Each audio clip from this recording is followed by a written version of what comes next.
you start off on the bottom left and you got to run across this thing, get to a ladder and climb up it, and then across and then jump and then up and a ladder.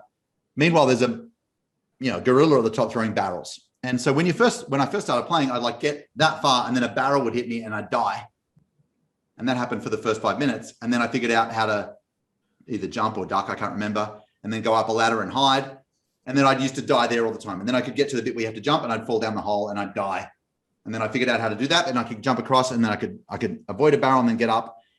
And that process of like sucking and figuring out the next piece and then sucking and figuring out the next piece and sucking, that's exactly how this chat game is going to go. And so what we've done is we've mapped out like a series of 10 steps, from appear to smoke.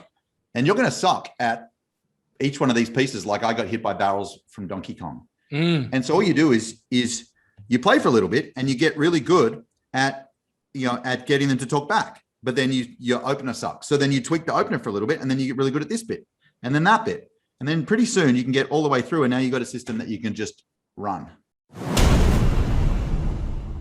Yeah. Hey, I got one slightly weird question for you. When you were talking about Donkey Kong before, your hands mapped out the game board, the game screen, but you must have been doing it backwards. I was totally doing it backwards. You were totally doing it bawards. Yeah. Because so left is over here and that's my right hand. Yeah, because your brain had to go. This is really weird. If I was to say, oh yeah, it's Donkey Kong, I'd like go, well, I don't know which even way I've got it now, but when you're weird, it's learned still. Everything's backwards.